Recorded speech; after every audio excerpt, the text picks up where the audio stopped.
Hello YouTube, it's Jarrett with Bluegrass State RC, and today we're going to be doing something a little bit off the beaten path. As you can see, we've got two transmitters here, and we're going to do a comparison between the FrSky X20S and the Spektrum IX20.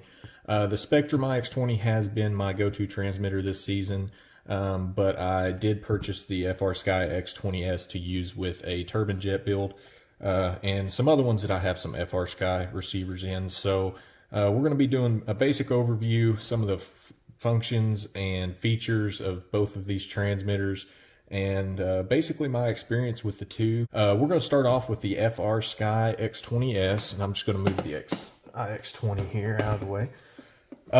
Initially, I did purchase this one new, the IX20. Full disclaimer, I did purchase used, so I'm not sure of the exact accessories that come with it, but the X20S, initially, the case that it comes enclosed with is fairly decent. I do prefer the metal box of the IX20, but it is kind of like a hard clamshell vinyl type fabric.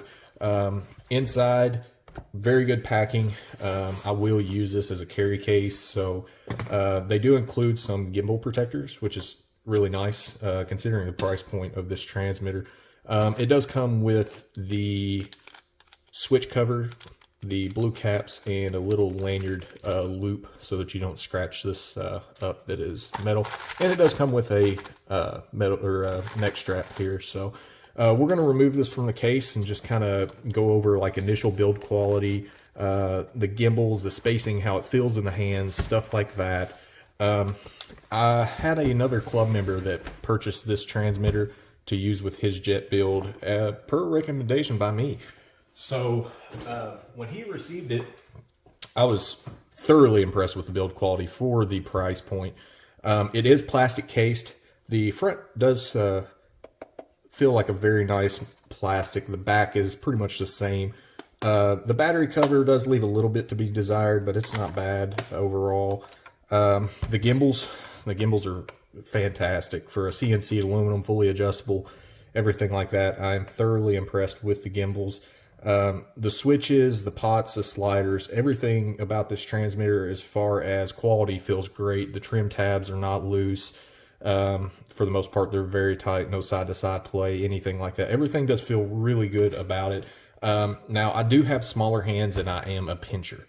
So initially, my concern with this transmitter is the spacing with me having smaller hands and being able to reach the full extremities.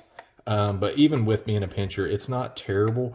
However, these two long 3-position switches here do seem to kind of get in the way. If I was to try to reach back, I do find myself hitting these quite a bit, and I have to kind of go up, over, and around, which is something I may change out eventually, is change these to shorter switches so I don't find myself hitting them so much. We do have mostly 3-position. We do have a momentary here on the back. A 2-position here. You've got on the back 2 momentary buttons.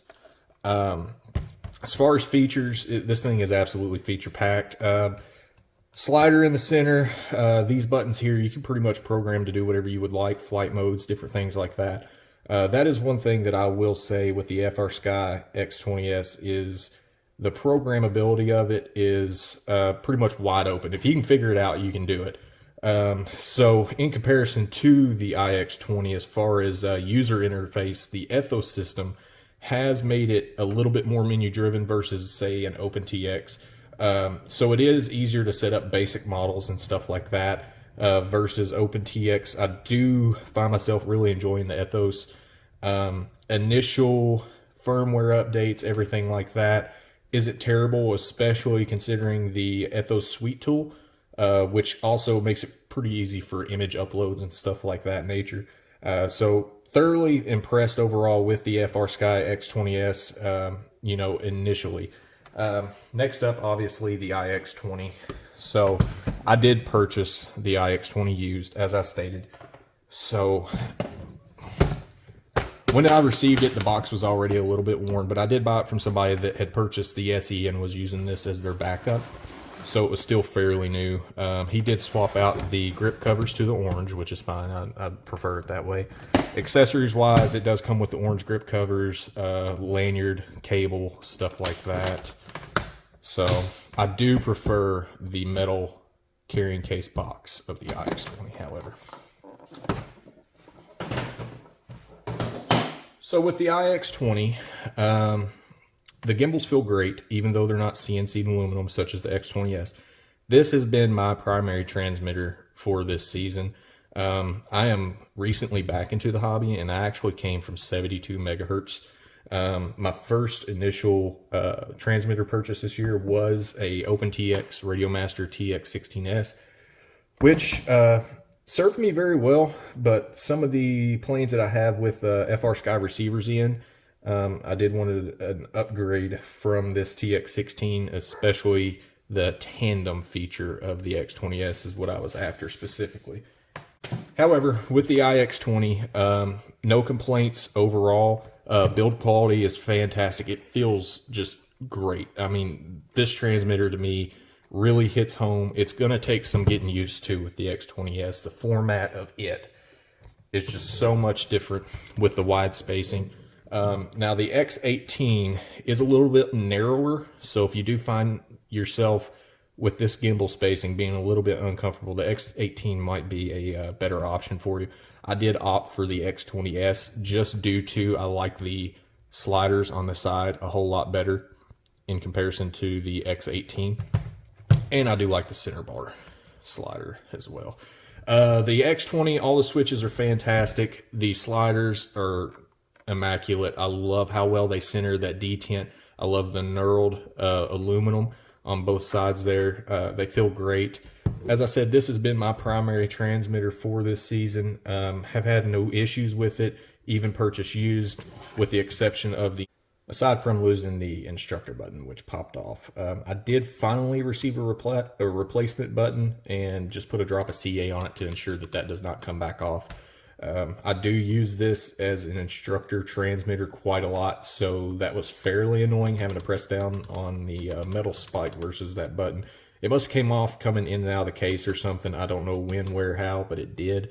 And some of the other IX20s that the club members use, I have pulled off very easily just to show that it could be done, and they ended up doing the same as I before they lose it.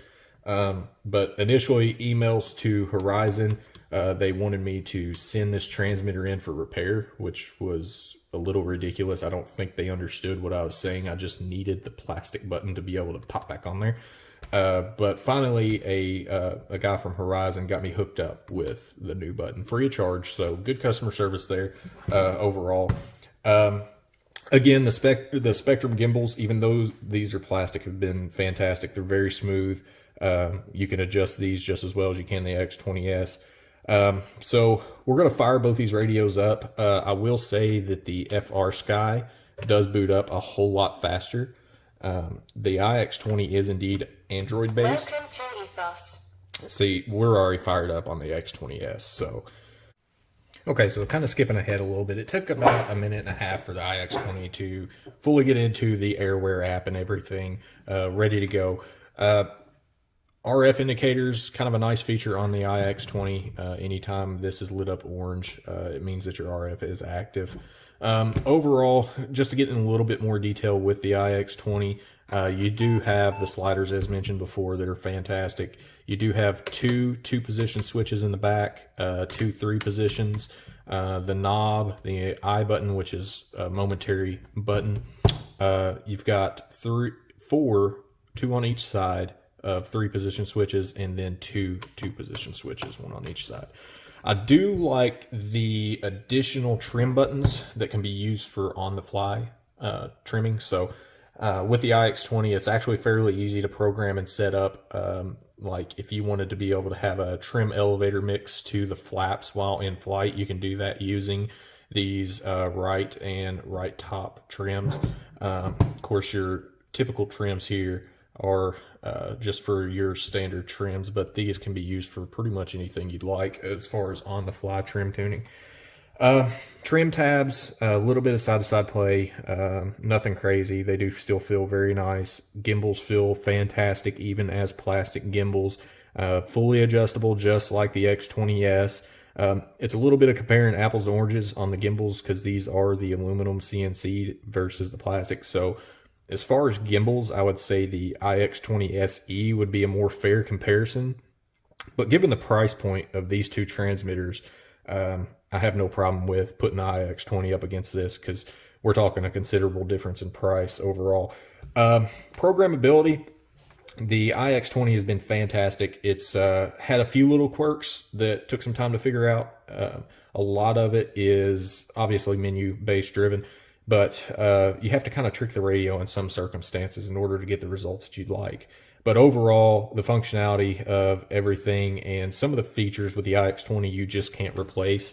And that's kind of why it's been my go-to this year. The onboard camera for taking photos of models for your model image, fantastic. Love that feature. With the Ethos system, you would have to take a picture, upload that, change the size and scaling of the picture in order to get it correct on there. But FrSky did kind of simplify that with using a software called Ethos Suite. You can upload your image on there. It has a image creation tool that makes that very easy to get your model images transferred over on this. So overall, as far as programmability, I do like the fact that the X20S, you are not nearly as limited as you are with the IX20 is in terms of what you can do with how you want to do it. If you want to do something specific, I do find myself kind of having some trouble still with the IX20. Some of the stuff, just for instance, like on 8-channel receivers, sometimes it tries to program where, like, if you're using a Tayloron setup, the left elevator's on channel 9. I did run into that issue on a few different setups. It took me some time to figure out, but once there, it was flawless after that.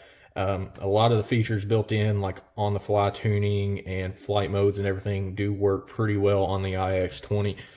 I can't speak too much as I've only done basic model setups on the X20S. However, I will be getting a little bit more in depth with this turbine jet, as I've got 2 tandem receivers as well as a smooth flight 16 gyro. But a lot of that can actually be done through the smooth flight 16, so I'm not too worried about it. I think that should go pretty straightforward. My experience with both of the transmitters, obviously more so on the IX20, overall it's been a pretty problem-free experience with the IX20, with the exception of essentially just a few programming quirks and a couple things it's user error. So I have found myself pick this transmitter up many a times and it be completely dead because I did not shut it off, and or when I plugged it in to charge it, it turned itself on. I didn't realize it, and then when I unplug it, it dies after sitting for some time. So I have found this transmitter dead on multiple occasions by accident. It does have a quick sleep function if you double tap the power button. That can trick you into thinking the radio's off when it's not. So totally user error, but it is a couple quirks that I do have with it. I have picked this transmitter up a couple times and it ruined my day because it'd be completely dead. Aside from the fact that it was dead, this thing takes forever to charge. It does have a massive battery capacity, so it does take quite some time to charge, even with a quick charger. The X20S, so far, the battery life and charging has not been an issue. The IX20, the battery life, after a long day of flying, it does get down pretty quick, especially if you leave it idle like this with the screen on.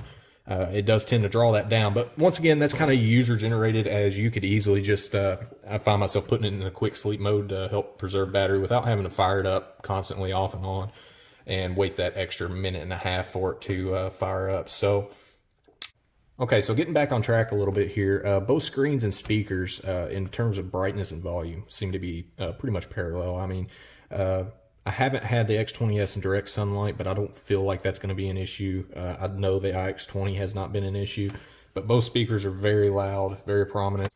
Okay, so to conclude the video, I'm going to hit on a couple of the high points with each transmitter and go over a couple of features that I missed earlier. With the IX20, you do get Wi-Fi and Bluetooth capability. The Wi-Fi is nice for registering and updating through the Android software. You can do that from the transmitter. The FrSky, in terms of value, is just, it blows Spektrum out of the water as far as value goes. I mean, we're looking at under $500 for this transmitter with the aluminum gimbals. versus the SE variant of the IX20, which is like 2000. So value definitely goes to the FrSky, but you are going to find that it is not as user friendly. They have come a long way with the Ethos system in trying to progress with that. It's more menu driven than OpenTX. I personally had some trouble with OpenTX to begin with. Once I got a hold of it and figured it out, it was no big deal. But if you have issues grasping that, and you've had issues with OpenTX, you may find Ethos a little bit easier. But overall, the IX20 is a whole lot more user-friendly in terms of programming, especially with bind and fly models offered by eFlight. So overall value does go to the FrSky. I'm just excited to be able to use both transmitters in my fleet and hopefully get a little bit more distinguished with the Ethos system as time goes on. Primarily going to be using this on my Turbine Jet and a few other models that I have FrSky receivers installed in. So excited to get used to it and more accustomed to the Ethos system. But hope you enjoyed. And if you have any questions, feel free to comment below. Thank you.